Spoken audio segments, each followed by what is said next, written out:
Everyone, welcome to PU academy. मेरा नाम है चारू अग्रवाल और आज हम ब्रह्मगीत सार का 10वां पार्ट पढ़ने वाले हैं। ठीक है, इससे पहले के जो भी हमारे पार्ट थे वो आ चुके हैं। अगर आपने वो नहीं देखे हैं, लिंक डिस्क्रिप्शन में मिल जाएगा, जाके चेक कर लीजिएगा। उसके अलावा मैंने KU और SSJ यूनिवर्सिटी की जो भी फर्स्ट सेमेस्टर की वीडियोस थी वो अपलोड की हैं, तो आपने नहीं देखी है, लिंक डिस्क्रिप्शन में है, जाके चेक कर लीजिएगा। ठीक है, तो चलिए वीडियो को स्टार्ट करते हैं। सबसे पहले अगर आप चैनल पे नए हैं तो चैनल को सब्सक्राइब कर लीजिएगा और नोटिफिकेशन बेल को प्रेस कर दीजिएगा, जिससे आने वाली वीडियोस की नोटिफिकेशन आपको मिलती रहे। तो पद संख्या 78 देखिए। हम अली गोकुल नाथ अगाध्यो मनवच क्रम हरीसो धरी प्रतिवत प्रेम योग तप साध्यो मातु पिता हित प्रीति निगम पथ तजी दुख सुख भ्रम नाख्यो मान पैमान पगम परितोषी अस्थिर स्थित मन राख्यो सकुचासन कुलिसिन परस करी जगत बंध करी बंधन मान अपवाद पवन अवरोधन हित क्रम काम निकनंदन गुरुजन कानि अग्नि चहुदिसी नव तगनी ताप बिनु देखे पिबत धूम उपहास जहाँ तहु अपजस शवन अलेखे सहज समाधि बसिगी व्रपु करी निरखी निमेख न लागत पगम ज्योति प्रीति अंग माधुरी धगत यहे निसि जागत तिकुटी संग भृंग तगाटक नैन नैन लगी लेखे लागे हसन प्रकाश सुमुखे कुंडल मिली चंद सूग अनुगागे मुगली अधर शवन धुनि सो सुनी अनहद शब्द पैमाने बरसत रस रुचि बचन संग सुखपद आनंद समाने मंत्र दियो मन जात भजन लगी ज्ञान ध्यान हरि ही को सूर कहाँ गुरु कौन करे अली कौन सुने मन मत फीको। आगे देखिए, संदर्भ है प्रस्तुत पर सूरदास द्वारा रचित ब्रह्मगीत से लिया गया है। इसके संपादक आचार्य रामचंद्र शुक्ल है। प्रसंग आता है आपका। उद्धव ने बार बार गोपियों के समक्ष ब्रह्म दर्शन के लिए जिस योग साधना पर बल दिया, उसे सुनकर गोपियों ने स्पष्ट शब्दों में कहा कि वे योग साधना की भांति प्रेम साधना और प्रेम योग में निरत हैं। उन्हें इन्हीं से अवकाश नहीं मिलता, अतः उद्धव के ब्रह्म की उपासना वे कब करें। प्रेम साधना का तत्कालीन योगियों के लिए यह करारा जवाब था। आगे देखिए, व्याख्या देखिए। उद्धव के प्रति गोपियों का कथन है, हे उद्धव, अब तो हमने श्री कृष्ण की आराधना आरंभ कर दी है और मनसा वाचा और कर्मणा यानी मन वचन और क्रम से श्री कृष्ण से पतिव्रता धर्म पालन करती हुई प्रेम योग और तप को साध लिया है। योगियों की भांति हमने माता पिता और हितैषियों के प्रेम और वेद मार्ग की मर्यादाओं को त्याग कर सुख और दुख के भ्रम को पार कर दिया, सुख और दुख से दूर हो गई हैं। अब यहाँ पे गोपियाँ कहती हैं कि हमने तो अपने आराधना श्री कृष्ण में शुरू कर दी, हमने मन कर्म वचन से श्री कृष्ण को पति माना है, ठीक है, और पतिव्रता धर्म का पालन करती हुई हमने प्रेम योग तप सबको ले लिया और योगियों की भांति अपने माता पिता हितैषी प्रेम वेद मार्ग सबकी मर्यादाओं को त्याग कर सुख दुख के भ्रम को छोड़कर हम श्री कृष्ण के प्रेम में मग्न हो गई हैं। कहने का तात्पर्य यह है कि योगियों की भांति सुख और दुख के बंधन से सर्वथा हम मुक्त हो गई हैं। हमने इस साधना द्वारा अपने चंचल मन को स्थिर कर लिया है और इस कारण मान और अपमान दोनों से ही संतुष्ट हैं, यानी आप हमारे मान करो या अपमान करो, हम संतुष्ट हैं। हमने संकोच रूपी आसन पर बैठकर कुल के शील को परित्यक्त कर दिया और इस प्रकार जगत भगवान श्री कृष्ण की वंदना में निरत हो गई। यानी हमने सब कुछ ही छोड़ दिया है, संकोच छोड़ दिया है, मान अपमान सबको छोड़ दिया है और तब जाकर हमने श्री कृष्ण की वंदना शुरू की है। आशय यह है कि श्री कृष्ण उपासना के लिए हमने संकोच यानी लज्जा और कुल की मर्यादा का ध्यान नहीं दिया। सांसारिक मान और निंदा ही हमारे लिए योगियों का प्राणायाम है, अर्थात सांसारिक मान और निंदा का हमारे ऊपर कुछ भी प्रभाव नहीं पड़ता, दोनों ही समतुल्य हैं। ऐसे भावों का निरोध कर रखा है। प्रेम कर्म यानी प्रेम साधना ही हमारे लिए काम वासनाओं को नष्ट करना है। श्री कृष्ण के प्रेम साधना में हमें काम वासना स्पर्श तक नहीं कर पाती, यानी हम श्री कृष्ण के प्रेम साधना में ऐसे घुल मिल गए हैं, ऐसे श्री कृष्ण के हो गए हैं कि हमें काम वासना स्पर्श तक नहीं करती हैं। हमारे लिए गुरुजनों की लज्जा ही योगियों की पंचाग्नि है, अर्थात जैसे योगी पंचाग्नि में तप साधना करके अपने शरीर को कष्ट देते हैं, उसी प्रकार हम भी अपने चारों ओर गुरुजनों की मर्यादा और लज्जा की आग में जलती रहती हैं, कष्ट के साथ उनकी मर्यादा का भी पालन करती हैं। और जिस प्रकार योगी पांचवी अग्नि यानी सूर्य ताप में तपता है, उसी प्रकार हम सब भी आकाश स्थित सूर्य को देखे बिना ही वियोग अग्नि के सूर्य ताप में संतप्त होती रहती हैं। यानी कि श्री कृष्ण के वियोग में हम भी ऐसे ही सूर्य के ताप में तप रही हैं। हमारा वियोग भी, हमारी जो वियोग अग्नि है वो भी सूर्य के ताप से कम नहीं है। हम सब निरंतर यत्र तत्र यानी यहाँ वहाँ होने वाले जग, उपहास और निंदा का धूम्रपान उसी प्रकार करती हैं जैसे योगी पंचाग्नि के धुएं का पान करता है। आशय यह है कि श्री कृष्ण की प्रेम साधना में जग के उपहास और निंदा का प्रभाव हम सब पर नहीं पड़ता। हम सब संसार के अपयश को सुनी अनसुनी कर देती हैं। अर्थात जिस प्रकार योगी अपनी चित्तवृत्तियों को संसार से हटाकर अंतर्मुखी कर लेता है, उसके कानों में सांसारिक शब्द सुनाई नहीं पड़ते, उसी प्रकार श्री कृष्ण प्रेम में तन्मय हमारे मन को सांसारिक अपयश का कुछ भी भान नहीं होता। योगियों की भांति हमने अपने शरीर को भुलाकर उसकी चिंता न करके सहज समाधि में लीन हो गई।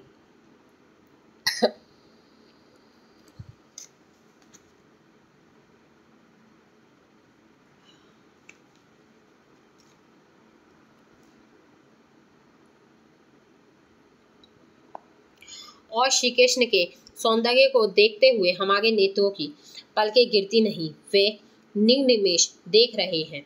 और प्रेम में समाधिस्थ होकर रात रात भर जागते हुए हम सब ब्रह्म की परम ज्योति के सदस्य श्री कृष्ण के प्रत्येक अंग के रूप में माधुरी को ग्रहण करती रहती हैं।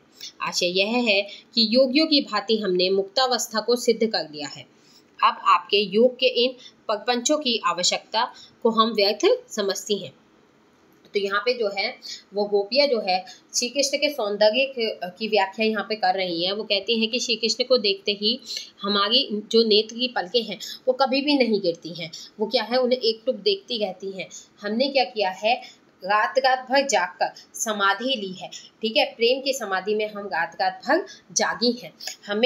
हम सब पर ब्रह्म की परम ज्योति के सदस्य श्री कृष्ण यानी श्री कृष्ण जो है उनके प्रत्येक अंग की रूप माधुरी हमने ग्रहण करी है। आशय यह है कि योगियों की भांति ही हमने भी मुक्त अवस्था को सिद्ध किया है। अब आपके योग के इन प्रपंचों की आवश्यकता हमें नहीं है, ये हमारे लिए व्यर्थ है। योगियों की भांति हम सब भी श्री कृष्ण के भुभंग यानी भुवों के संचालन वन चितवन के साथ त्रिकूट चक्र में यानी दोनों भुवों के बीच स्थान में त्राकट मुद्रा के द्वारा ध्यान को केंद्रित करके अपने नेत्रों को श्री कृष्ण के नेत्रों में मिलाकर निशमेष देखा करती हैं। योगी जैसे त्राटक मुद्रा में अपने नेत्रों को वहीं गड़ा देता है, उसी प्रकार हमारे नेत्रों की भी यही दशा है कि वे निरंतर श्री कृष्ण की ओर देखा करते हैं। हम श्री कृष्ण के सुंदर चंद्रमुख और सूर्यवत प्रकाशमान कानों के कुंडल तथा मन मुस्कुराहट के प्रकाश का अनुभव उसी प्रकार करती हैं जैसे योगी इड़ा, पिंडला और सुषुम्ना नाड़ियों के मूल प्रदेश में स्थित क्रमशः चंद्रमा, सूर्य और अग्नि प्रकाश का अनुभव करते हैं। यह योग की साधना की उस अवस्था का बोधक है जिसमें वह इड़ा और पिंगला को नियंत्रित करके कुंडलिनी को जागृत करता है और उसकी कुंडलिनी योग के 6 चक्रों को पार करती हुई ब्रह्मरंध्र में पहुंचती है। साधक इसी अवस्था में परम ज्योति का दर्शन करता है। गोपियां भी श्री कृष्ण की परम ज्योति का अनुभव कर रही हैं। उन्हें बंसी की मधुर ध्वनि उसी प्रकार प्रतीत होती है जैसे योगियों को अनाहत शब्द सुनाई पड़ता है। मुरली से निकलने वाली श्री कृष्ण की मधुर वाणी के साथ ही आनंद की वृष्टि उसी प्रकार होती है जैसे योगियों को अनाहत नाद के सुनते समय आनंद की वृष्टि का अनुभव होता है। गोपियाँ श्री कृष्ण के चरणों में तन्मय होकर जिस सुख को प्राप्त करती हैं वह यहाँ योगियों की ब्रह्मानंद में लीन होने की अवस्था का बोधक है।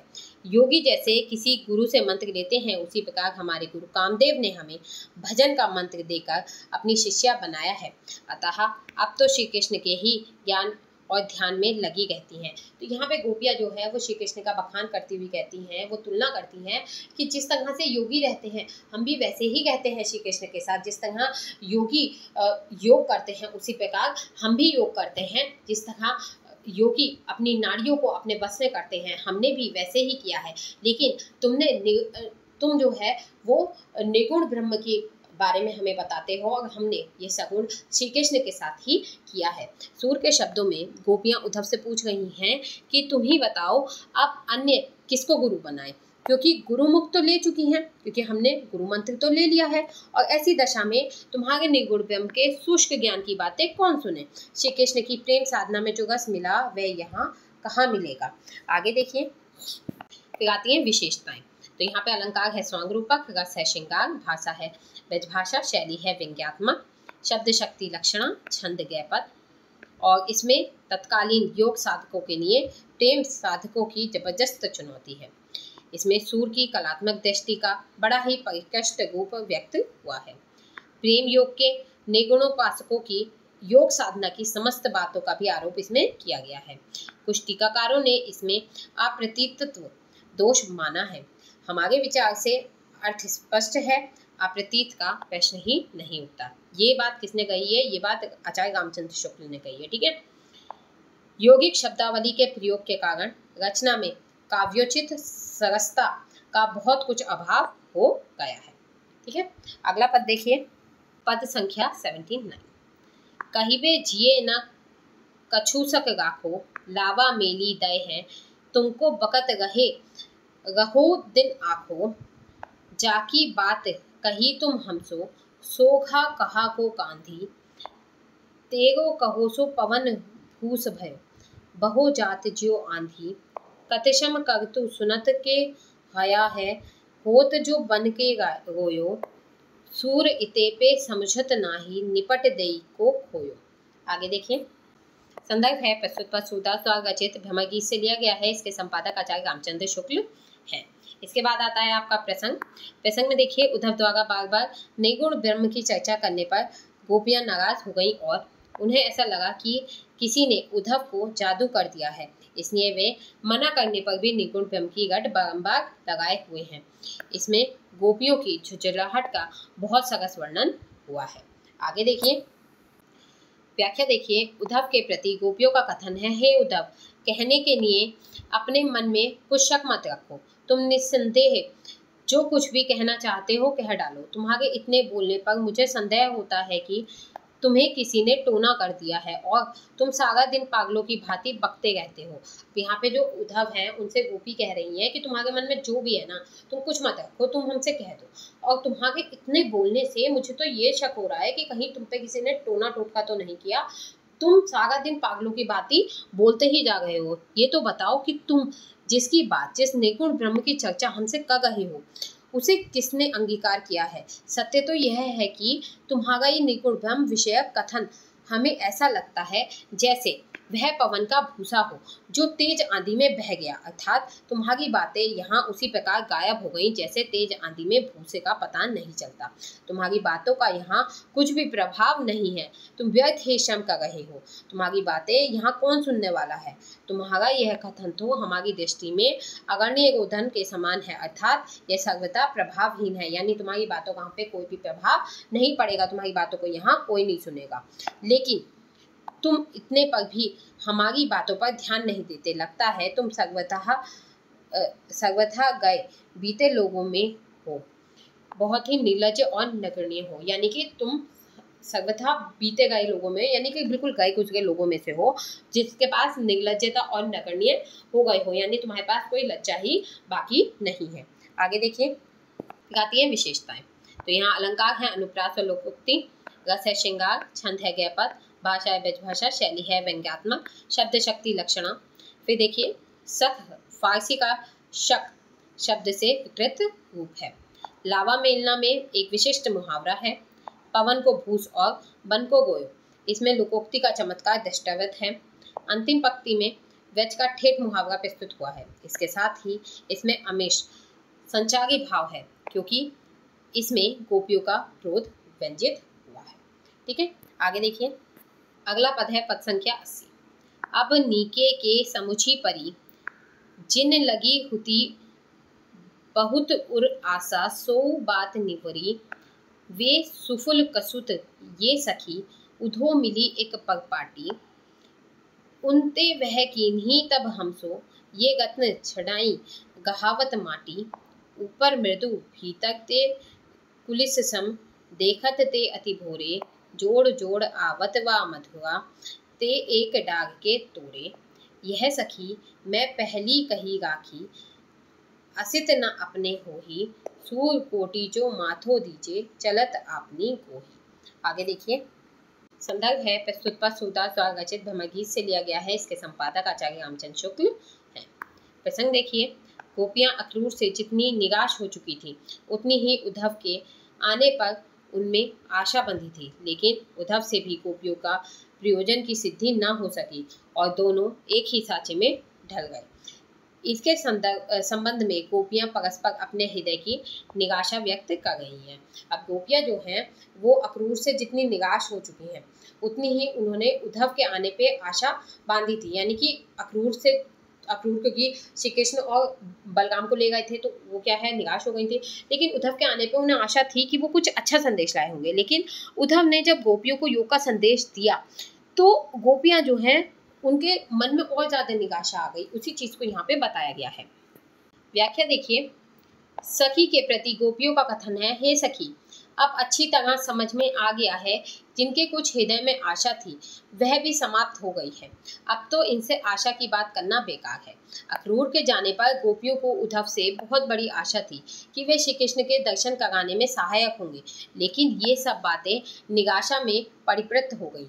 यानी कि जो गोपियां हैं वो एक दूसरे से कहती हैं कि अब मेरे समझ में आ गया है कि हमारे मन में जो थोड़ी बहुत आशा थी वो भी अब समाप्त हो गई है, क्योंकि अक्रूर के जाने पे जो गोपियां हैं उनकी आशा किससे बंधी थी, वो उद्धव से बंधी थी कि वो श्री कृष्ण के दर्शन कराएंगे, लेकिन अब वो भी निराशा में बदल चुकी है।